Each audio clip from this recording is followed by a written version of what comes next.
We're now going to talk about a very important subject for websites that is often overlooked.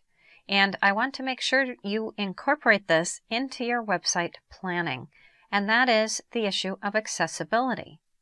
And accessibility means that everyone should have websites accessible to them, even if they can't use a mouse or keyboard, or they can't visually see the browser on a monitor. That's all accessibility is.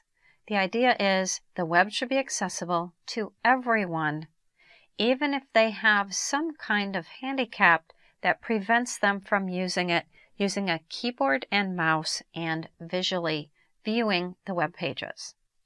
So the W3C is the organization, and the W3 stands for World Wide Web Consortium. So W3, World Wide Web, and they are the group that sets the standards for the web. Now, these are recommended standards. It doesn't mean there's any rule or law that's going to come after you if you don't follow them, but best practices are always the best idea, and accessibility is one of the big factors. It's so big that years ago, governments got involved trying to make websites accessible for everyone. And it's something you should plan for. Most companies, when I go in to assist them with their websites, I mention accessibility, and if they plan for it, and I get a blank stare. So that is starting to change a little bit. I think more people are being made aware of accessibility issues, but these issues also make your site more usable and user-friendly.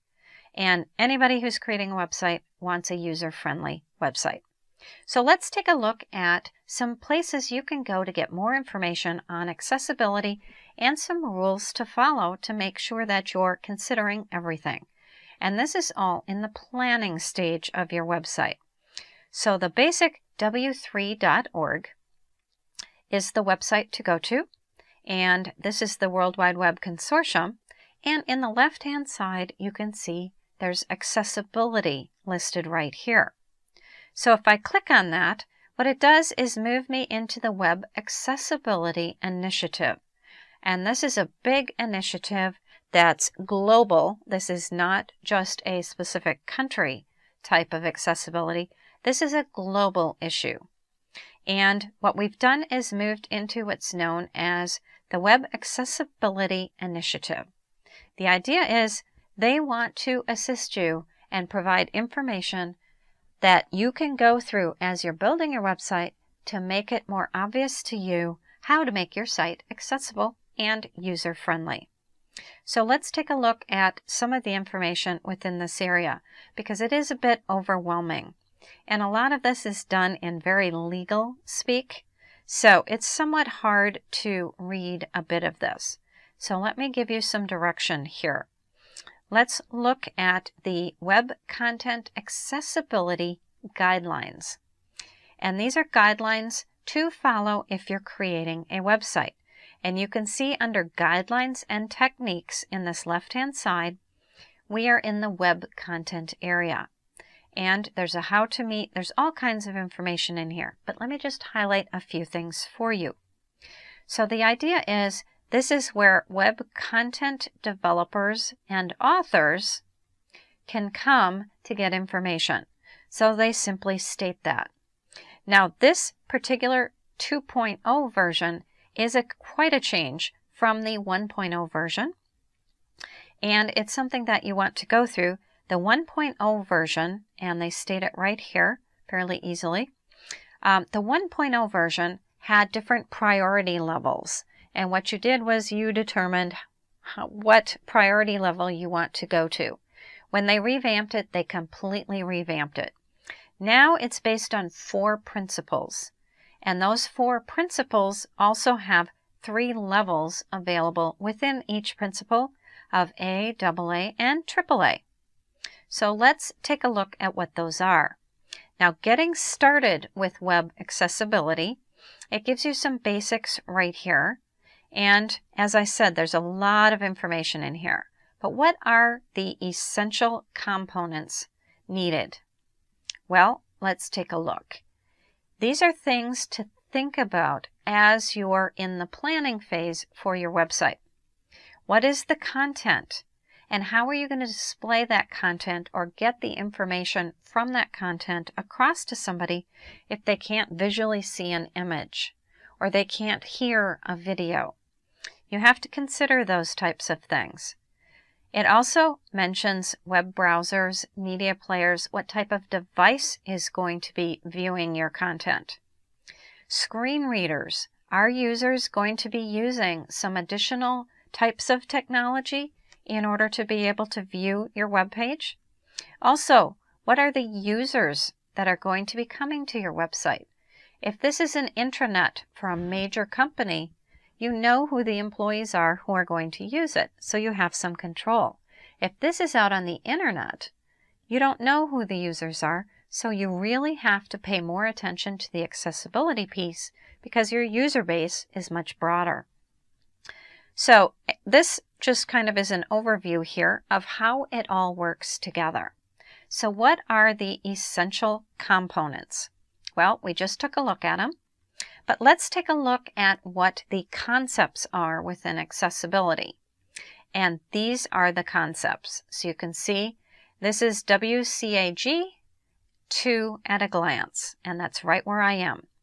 Basically, you want to make sure your website is perceivable, operable, understandable, and robust for anybody who wants to view it. And they've subdivided this. So this table is probably the easiest way you can get a good overview of what these terms mean. So are you providing text alternatives for non-text? In other words, images, videos. Are you providing some text to describe that content if somebody can't see or hear it? Captions, the same thing, which is what I just mentioned. Create content that can be presented in different ways. So if somebody can't see it in one method, they can see it in another. Good example is a drop-down menu that uses JavaScript. Well, if somebody can't visually see that drop-down menu, how are they going to be able to navigate? So you may want to plan for that type of thing. Turn off JavaScript and see what happens within that instance. Make it easier for users to see and hear content. You have to think about what it would be like if you covered your eyes and tried to navigate your website, or couldn't use a keyboard and mouse and needed to use a screen reader and give the screen reader instructions for your website. Things such as tabbed order in forms, all of those different types of things. And that comes down here to the operable. They must be able to navigate, find content. Another important one here that people don't think of is make sure there isn't anything that might trigger or cause an issue for people with seizure conditions. Also, color blindness is another thing that you need to think about. Make sure the contrast between your text and your web page colors is enough to make the text real readable, even if somebody has some issues, or even for somebody who doesn't. It just makes it easier for everybody. Make your text readable and understandable. Organize it properly. Make it predictable. Does the navigation change as you move from page to page so it gets confusing to the user? And maximizing compatibility. Making sure that you're considering your user base and what they'll be using to view the web page as they go to look at it. So a lot of these just seem very common sense and logical. The more you can apply these, you'll find the more usable your website is. Even if it's for people who don't have accessibility issues, it makes it better for everyone. So if you need more information, the w3.org website is the place to go. And I've given you a highlight of some of the more important pieces within this area because it's a pretty extensive website. But that is some information on accessibility and things to consider as you're planning and creating your website. Thank you for watching Educator.com.